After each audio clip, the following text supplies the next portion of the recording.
Graça e paz, mais uma vez, a todos os irmãos. Eu agradeço a Deus por essa oportunidade, como também ao meu querido pastor Gerson e a minha querida irmã missionária Nádia, né? Agradeço a irmã Andréia por também estar aqui moderando, a irmã Socorro. Que oração maravilhosa. Eu sei que Deus já recebeu no céu dos céus e que fará coisas tremendas. Eu louvo a Deus por essa oportunidade. Eu sou a pastora Leda Lira, a esposa do pastor Valtênio Lima, que é pastor aí da Igreja Batista Betel, e atualmente a gente mora aqui em Palmas, né? Chegamos, depois de 4 meses aí em Aracaju, retornamos a Palmas. E com muito prazer recebi o convite de poder levar a palavra até vocês.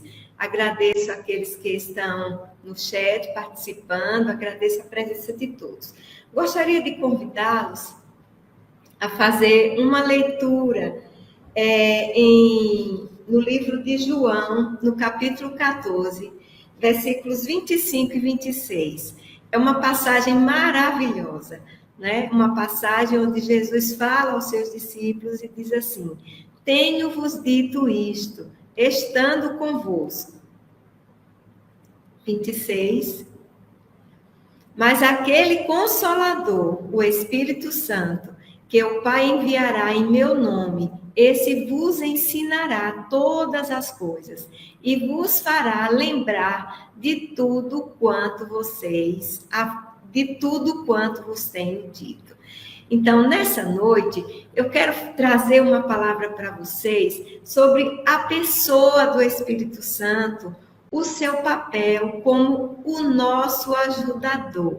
Se nós formos pegar no grego, né, o original grego da palavra ajudador, paracletos. E paracletos significa aquele que é chamado para estar ao lado, ou defensor. Então, quando Jesus falou para os discípulos, olha, eu vou para o Pai, não se turbe o vosso coração. Aqui em todo o capítulo 14 de João, vem trazer para nós um consolo e uma promessa gloriosa de que ele iria para o Pai, mas não nos deixaria órfãos. Então, se até aqui você tem se sentido órfã, né, sem um pai, eu quero dizer que você tem um Pai celestial e que cuida de você. E o Espírito Santo foi nos dado como a terceira pessoa da Trindade, que é Deus, né, para estar conosco. Então, ele é o Espírito de Deus que habita em nós como cristãos. Então, todo cristão que já recebeu Jesus como seu Senhor e como seu Salvador, que é amigo de Jesus, que é amigo de Deus, ele também recebe o Espírito Santo. E o Espírito Santo é lhe dado como um presente de Deus, para que você não se sinta sozinho, não se sinta desconectado dos céus, não se sinta órfão, que você sinta que há um Deus que cuida de você. E o que eu acho interessante é que nesse versículo, o Senhor, ele diz assim, olha, o Espírito Santo, ele vos fará lembrar de tudo aquilo que eu ensinei para vocês, né? E também ele vai defender vocês, ele vai ser seu conselheiro, ele vai ser seu defensor, ele vai estar todos os dias com você até a consumação dos séculos.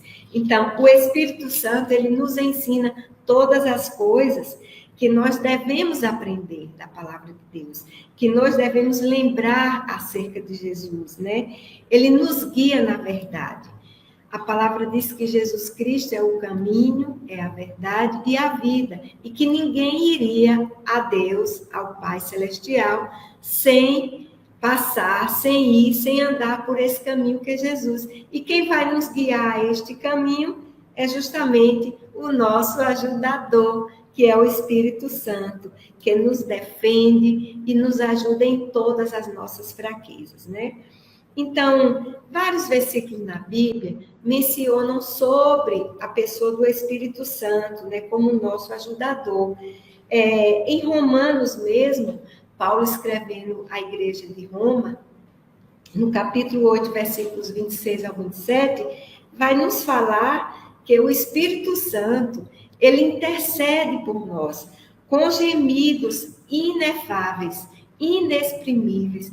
Você e eu não temos ideia desse amor, desse teor, dessa oração que o Espírito faz junto ao Senhor Jesus, que intercede junto ao Pai por nós. Então, para vocês verem que é necessário que a gente conheça o Espírito Santo com essa função de ajudador. Aí eu falo assim, será que todas as pessoas querem ser ajudadas? Tem pessoas que não gostam de ser ajudadas por outras pessoas, mas nós cristãos devemos amar e honrar o Espírito Santo como nosso ajudador. Amém? Glória a Deus. Isso porque, olha, se a gente for retomar, quando Deus criou Adão, lá no Jardim do Éden, ele disse, não é bom que o homem esteja só. Dar-lhe-ei, né? Farei para o homem uma ajudadora. E deu a ela o nome de Eva. Então, Eva foi criada por Deus, né, para ser a ajudadora de Adão. Com o passar do tempo, né, então, Adão pecou e Eva também pecou. E aí foi preciso que viesse para o mundo Deus, né, juntamente com o Senhor Jesus, que é Deus, com o Espírito Santo, que é Deus, disseram, então vamos resgatar o homem do pecado. E aí Jesus Cristo, conhecido como o segundo e último Adão, né? Que foi Jesus Cristo, Filho de Deus. Então, sem pecado, ele deixou o trono da sua glória e veio aqui para este mundo, se fez homem, se fez carne e habitou entre nós. E ele não tinha pecado. Então, Jesus, ele venceu o pecado e com ele, né? E com ele, o segundo e último Adão, agora é o Espírito Santo. Então, o Espírito Santo agora tem essa função de nos ajudar, né? Mas ele só vai ajudar quem quer ser ajudado. Então, para vocês entenderem, então Jesus ajudou aos discípulos, mas indo para o Pai, desceu o Espírito Santo com esse papel de ser o nosso ajudador, consolador, conselheiro, aquele que nos convence do pecado, da justiça e do juízo de Deus. Então, para você ser ajudado pelo Espírito Santo, você precisa reconhecer, né? Reconhecer o quê? A sua presença. Reconhecer que Ele está permanentemente em sua vida, na minha vida, né? Como seu Senhor. Porque muitas pessoas querem ser ajudadas por Deus, mas não querem ter compromisso com Ele, não querem guardar a sua palavra, não querem obedecer os seus caminhos, não querem seguir os princípios bíblicos. E aí, como é que você vai ser ajudado por essa pessoa tão especial que é o Espírito Santo, que ora por você, que está com você, que te consola, se você não quer ser ajudado? Então, a primeira coisa que nós devemos reconhecer é que a presença do Senhor em nós é real e Ele está em nós todos os dias, porque no momento em que nós o aceitamos como Senhor e Salvador, nós agora passamos a ser morada do Espírito Santo. Somos templo do Espírito Santo e Ele habita em nós. Se Ele habita em mim, então eu tenho que ter o quê? Mudança de vida, novidade de vida. Eu não posso viver mais naquela vida errônea, aquela vida desgraçada, né, sem a graça de Deus, aquela vida de maus pensamentos, aquela vida que me mostra que eu não sou uma cidadã do céu, uma vida sem ética, uma vida sem moral, totalmente fora dos princípios da palavra de Deus. Então, eu preciso reconhecer a presença do Senhor em mim. Eu preciso andar com o Espírito Santo. E para eu andar com o Espírito Santo, eu tenho que ter o quê? Pureza em meu coração. Pedir, Senhor, se há em mim algum caminho mau, que o Senhor me ajude a vencer, que o Senhor me ajude a quebrar as barreiras, as dificuldades que me afastam do Senhor, que o Senhor mude os meus pensamentos, que eu pense pensamentos bons, pensamentos que te agradam, pensamentos que sejam honestos, que sejam amáveis, que tragam alegria, que tragam paz. Então, tudo isso é necessário. E outra coisa, ter comunhão com Ele, com Deus, de uma forma de se relacionar mesmo com o Pai, como amigo, como conselheiro, como aquele que te justifica. Então, essa é a função do Espírito Santo como ajudador. Nós precisamos ter esse amigo todo o tempo. Então, para eu ter toda essa presença, ter a presença do Senhor comigo, andar com Ele, conhecê-lo, eu preciso conhecer o livro, né? Que me vai nortear todo esse andamento, todo esse passo a passo. E nada melhor do que o conhecimento da palavra de Deus. Então, a gente entende que a Bíblia, ela é a poderosa palavra de Deus. Então, não há como ter o Espírito Santo como meu ajudador, não há como eu tocar no Senhor, na virtude do Senhor, ter a unção do Senhor se eu não ler a Bíblia. Eu preciso ler a Bíblia, eu preciso conhecer a poderosa palavra de Deus, né? Eu preciso saber dessa importância. Em 2 Timóteo, no capítulo 3, no versículo 16, nós vamos encontrar uma palavra gloriosa que diz que toda escritura divinamente inspirada é proveitosa para ensinar, redarguir, corrigir, instruir em justiça, para que o homem de Deus seja perfeito e perfeitamente instruído para toda boa obra. Então, aqui está falando sobre a escritura de Deus que é soprada por Deus para nós. Aleluia. O que significa que a palavra de Deus, ela é infalível. Ela é infalível. Então, ela é divinamente inspirada, não é um livro qualquer. Ela é proveitosa para ensinar. Por quê? Porque ela vai te mostrar o caminho dos céus, a verdadeira salvação, o verdadeiro caminho. Existem vários caminhos. Tem pessoas que dizem, qualquer caminho leva a Deus. Não, não é verdade. A Bíblia diz que Jesus Cristo é o caminho, não é um caminho. É o caminho, o único caminho. Só há um mediador entre Deus e o homem, que é o nosso querido Jesus Cristo. E por meio do Espírito Santo, que ora por nós, que intercede por nós a Jesus, que intercede por nós ao Pai, nós temos agora o conhecimento dessa verdade. Então, em 2 Timóteo 3,17, que diz, para que o homem de Deus seja perfeito, está se referindo à maturidade cristã. A gente precisa amadurecer, formar o nosso caráter cristão. Não há como servir a Deus, dizer que temos o Espírito Consolador, o Espírito Ajudador, o Espírito de Deus em nós, se nós não temos maturidade. Né? Então, temos que buscar a perfeição através da instrução da palavra de Deus. E essa instrução vem nos mostrar toda a boa obra de Deus. Então, entender corretamente a palavra, né? O que então produz boas obras, ou seja, vidas piedosas. Nós precisamos ter uma vida piedosa, uma vida em amor, uma vida em harmonia.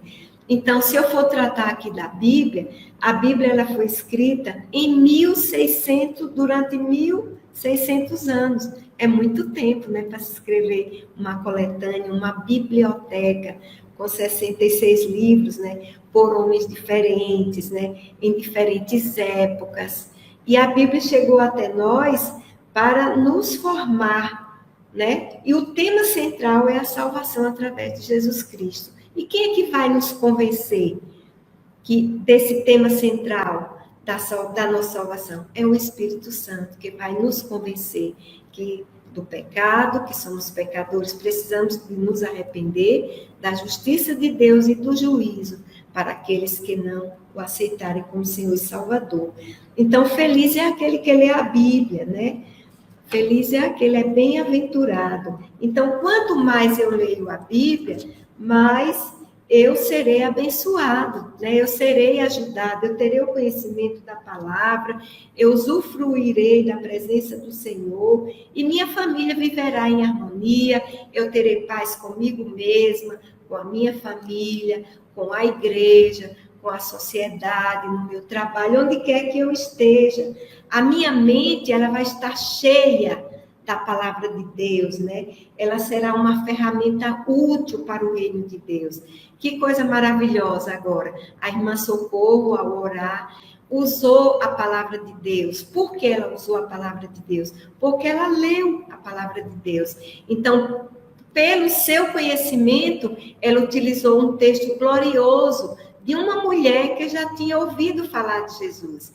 E ela pensou, se eu tocar no Senhor, se eu tocar apenas na orla da roupa, do vestido de Jesus, eu serei curada. Então, a nossa fé vem pelo ouvir e ouvir a palavra de Deus, vem pelo toque do Senhor, vem pelo convívio com o nosso relacionamento um com o outro no seio da igreja. A minha mente vai ficar ocupada com a palavra de Deus, eu vou me fortalecer na fé, eu vou ter mais esperança, eu vou ter mais alegria, eu vou ter mais segurança, eu vou poder repassar toda essa alegria, essa fortaleza para outras pessoas que precisam também conhecer da salvação, porque nós recebemos de graça e temos que ter gratidão e também produzir outros frutos para ganhar outras pessoas para fazer parte do reino de Deus. Então, todo o conhecimento da palavra vai gerar em nós o quê? Uma mente sadia. Porque uma mente desocupada, uma mente que não lê a palavra de Deus, ela se enche de coisas maléficas, né? O diabo aproveita para semear coisas ruins. Aí semeia o quê? O uso, o desejo de beber, de usar drogas, de pornografia, de adultério, de divórcio, de dissensões, de heresias, de impurezas, de inimizade, de idolatria, tudo obra da carne, ciúmes, né? Discórdias, obsessão por dinheiro, que é hoje que muitas pessoas têm, a obsessão pelo dinheiro e pelo poder. Muitas pessoas têm se distanciado cada vez mais de Deus e desse ajudador que é o Senhor Jesus.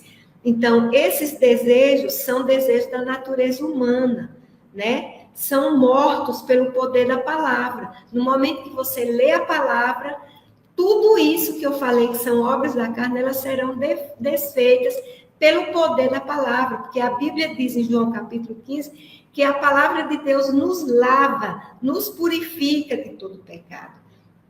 Então, uma oficina é um lugar onde se constrói qualquer coisa. Então, a nossa mente não pode ser a oficina do diabo. Ela tem que ser uma oficina onde eu venha fabricar pensamentos gloriosos, né? Pensamentos de paz, pensamentos de amor. Então, qual a finalidade de eu conhecer tudo isso e ter o Espírito Santo como meu ajudador?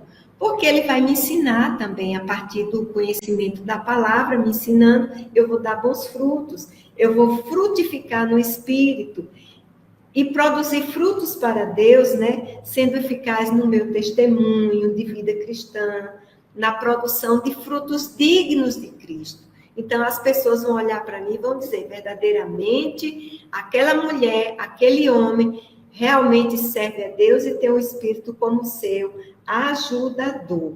Então, sem o fruto do Espírito, sem a evidência do fruto do Espírito, que é o amor, que eu aprendo a partir da palavra de Deus, a alegria, a paz, a paciência, o que mais? A amabilidade, a bondade, a fidelidade, a mansidão, o domínio próprio, tudo isso eu vou aprender na palavra de Deus. E o Espírito Santo vai me lembrar em situações difíceis que eu tenho esse fruto e tenho que evidenciar o fruto do Espírito. E não ser uma pessoa que viva brigando, que viva procurando confusão, mas uma pessoa pacífica, uma pessoa amável, uma pessoa bondosa, uma pessoa que tem amor no coração e que em mim, enquanto imagem e semelhança de Deus, a sua imagem também refletirá. Então, o Espírito Santo, como nosso ajudador, vai tirar a nossa visão de uma cegueira espiritual. Por quê? Porque quando a gente lê a palavra, a gente passa a enxergar. A gente sai do mundo da ignorância. A gente agora conhece a palavra. E a palavra, ela é espírito e vida. Então, eu louvo a Deus pela vida de cada um de vocês, né, que está aqui ouvindo. E quero só concluir, dizer que à medida que eu leio a Bíblia, meu espírito é vivificado. Né? O Espírito Santo ajudador vai me ajudar a vivificar o meu espírito, que ora com o Espírito Santo, que sou filha de Deus. E, consequentemente, as obras da carne que estão em mim, que querem sobressair, elas serão mortas pelo poder da palavra. Então, quanto melhores forem meus pensamentos, melhores serão meus dias aqui na terra. Então, o Espírito Santo quer que o que a gente pense afete a nossa ação. O que é que eu devo pensar? Um pensamento verdadeiro, né? Conforme Filipenses 4, versículo 8 em diante, né? Um pensamento verdadeiro é um pensamento confiável, um pensamento correto, né? Pensar o que é honesto, né? Eu consigo, tudo que é honesto é tudo que é bom para mim, é tudo que é bom para o meu próximo, é tudo que é bom para o reino de Deus. Eu tenho que ter um pensamento justo. Como? Está de acordo com a palavra, né? Aí a gente pode pensar até num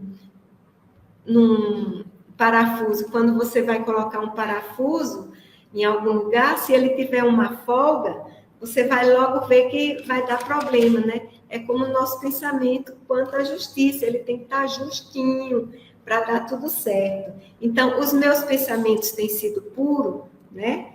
Porque nós somos morada do Espírito Santo. E o que é ter um pensamento puro? É transmitir a ideia de pureza, de santidade. É isso que Deus quer de nós. Que cada um de nós viva a santidade. Né? E ser santo é ter uma vida diferente, não fazer aquilo que o mundo quer que você faça. É você beber uma água limpa, a palavra de Deus, e não voltar a beber a água suja, né? A voltar às más conversações, aquilo que desagrada ao Senhor. Então, o nosso pensamento deve ser amável, ou seja, agradável, gerar pensamento de amor. E hoje a gente vê que essa característica do fruto do Espírito está faltando em muitos lares. As pessoas não conseguem mais ser amáveis umas com as outras, né? E tem que haver essa amabilidade entre esposo e esposa, entre pais e filhos, entre membros das igrejas, entre as pessoas, né? A pessoa ser amável não quer dizer que é uma pessoa boba, mas que ela é uma pessoa que ela sabe entender de forma racional o que está ao seu redor. Outra coisa, o meu pensamento, ele é um pensamento que tem virtude, está de acordo com o padrão moral de Deus. Há uma boa conduta, há bons hábitos, há louvor, é elogiável. Então, pensando assim, nós teremos paz interior e paz com Deus. E aí o nosso ajudador está realmente o quê? Ali conosco, nos entendendo, nos conhecendo cada vez mais. E ele cumprirá, a partir daí, todas as promessas da palavra, né? Se a gente for observar, dentro da palavra de Deus, há muitas promessas, né? Há uma promessa para cada dia do ano, digamos, 365 promessas, né? Para cada um que o Senhor quer falar conosco cada dia, né? Não temas, não tenha medo, o Espírito ajudador, o conselheiro está com você. Então, eu quero te fazer um convite nessa noite, que você receba o Espírito Santo como seu ajudador. Se até aqui você não entendeu que o Espírito Santo é Deus conosco, está conosco em todo o tempo, nos ama de uma forma especial, não olha para as nossas impurezas, pelo contrário, Ele quer, desde que a gente coloque diante dele todos os nossos erros, nós temos que colocar, não esconder nada do Senhor. Eu não posso esconder os meus erros do Senhor. Ele tem que me conhecer e o meu corpo tem que ser habitado completamente por Ele.